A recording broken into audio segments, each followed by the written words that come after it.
Concise history of Prophet Muhammad sallallahu alaihi wasallam, chapter 6.5.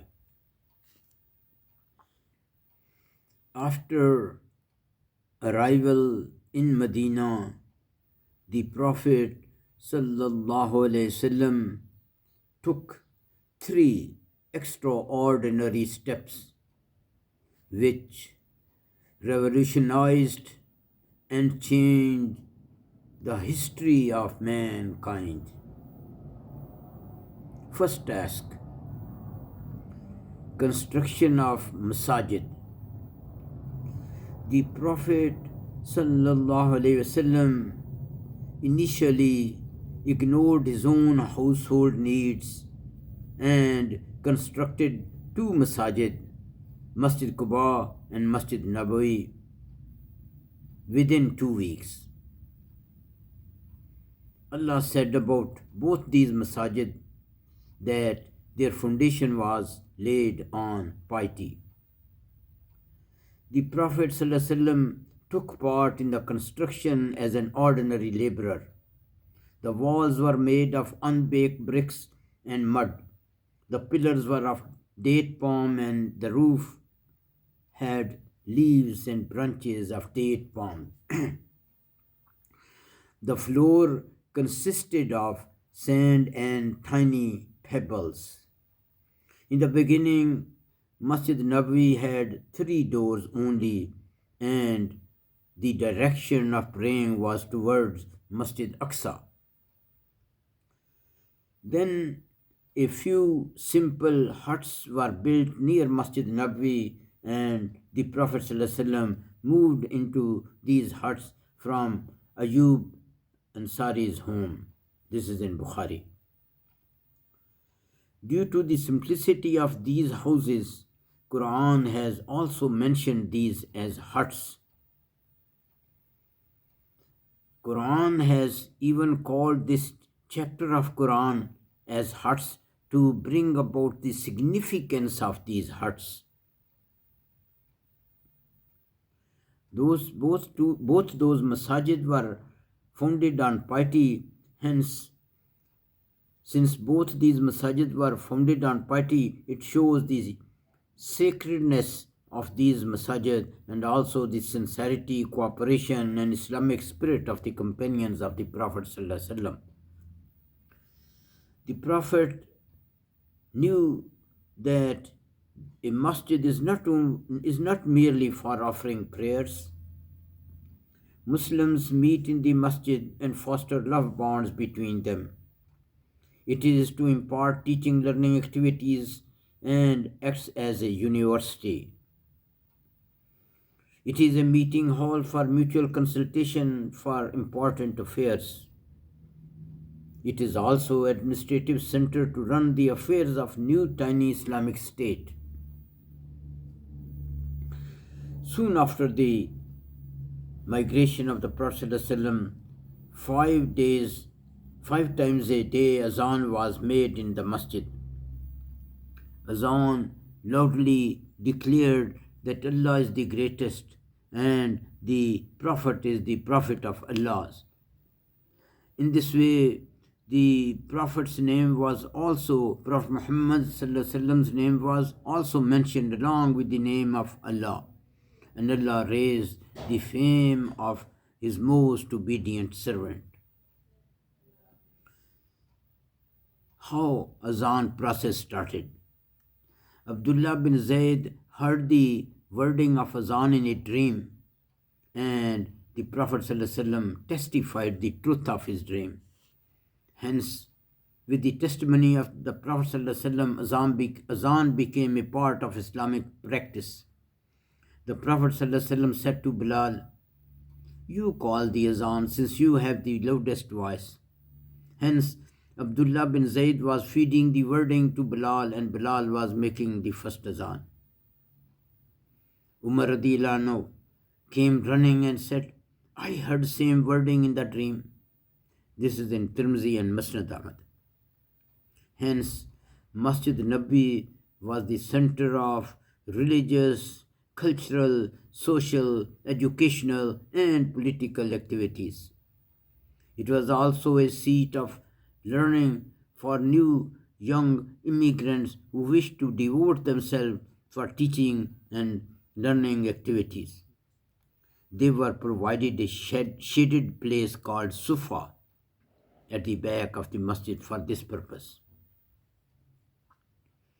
The second important task which the Prophet did in Medina was brotherhood between Muslims.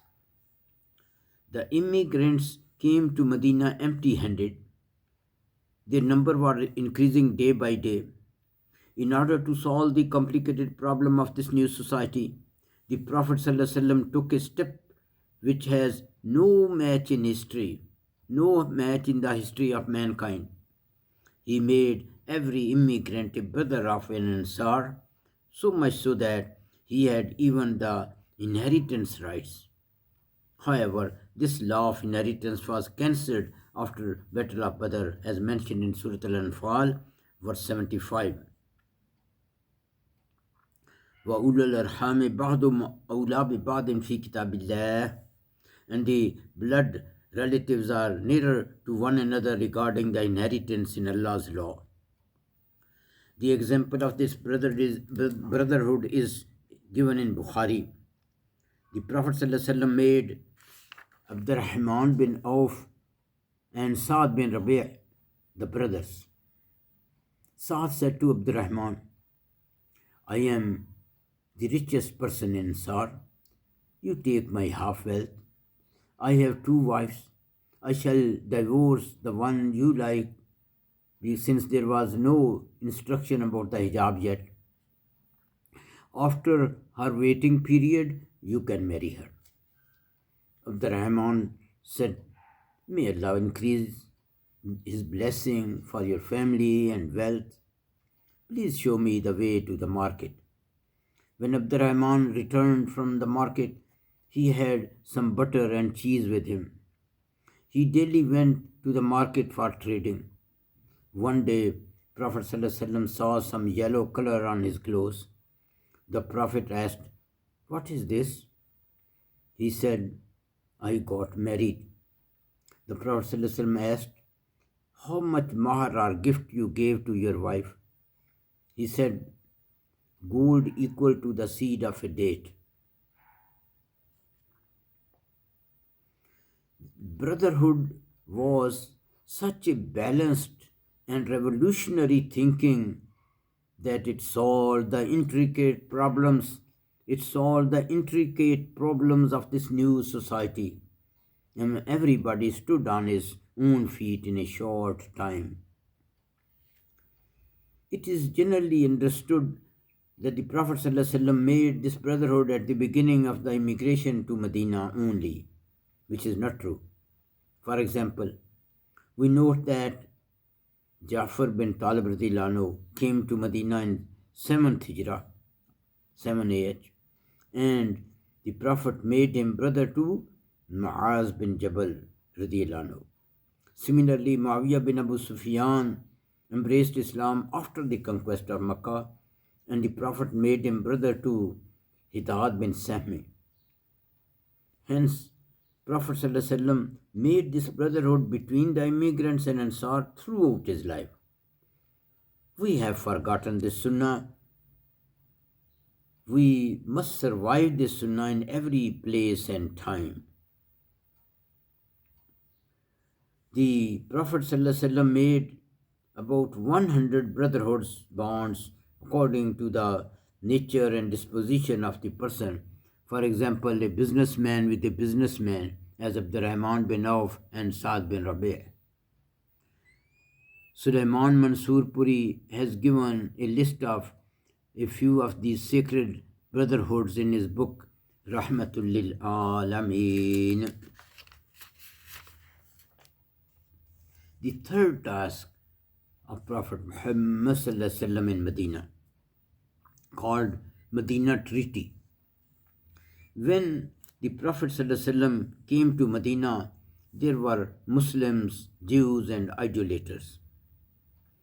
After the Battle of Badr, some of these idolaters became hypocrites. The Prophet wished to adopt a policy of live and let live. In other words, he made a treaty for the city in which every group had its religious and social freedom and all groups had equal rights. Conditions pertaining to the Muslims.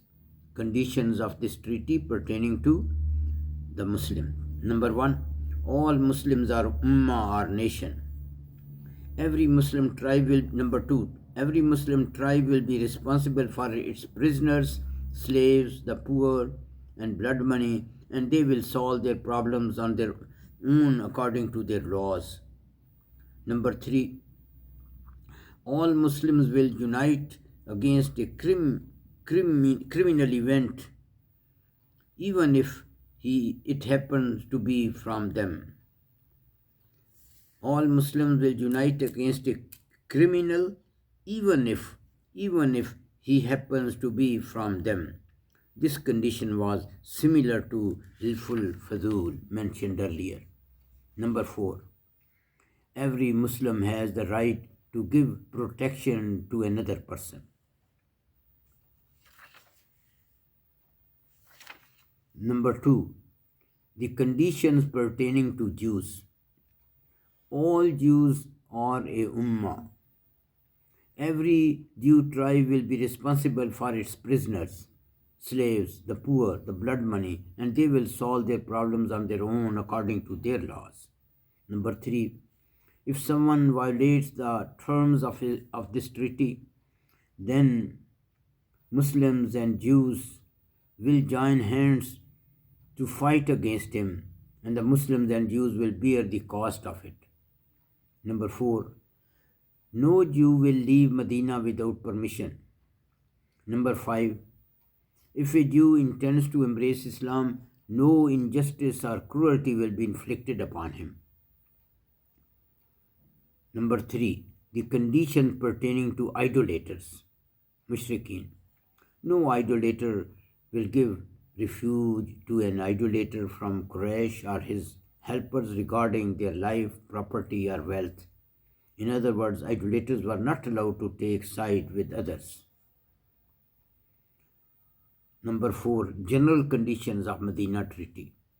Number one, according to his treaty, Medina will be considered, according to his treaty, Medina will be considered haram or a sacred place where no fighting and killing is allowed. If there is a dispute between three groups, then Allah and His Messenger will be the judge. Number three, Allah's curse will be inflicted upon those who go against this treaty. Number four, everybody has the right to live in Medina or migrate from it except those who are criminals. Number five, Allah and His Messenger will protect the pious people. Important points about Medina Treaty. Number one, according to this treaty, Muslims were considered as an ummah and Jews were considered as an ummah, and both had equal rights. Number two, each group had total religious freedom. Number three, no one will be punished for what he is, but he will be punished for what he did. Number four, Medina became an Islamic federation and Prophet Muhammad was its ruler. Subhanallah. ربنا تقبل منا إنك أنت السميع العليم وتب علينا إنك أنت التواب الرحيم.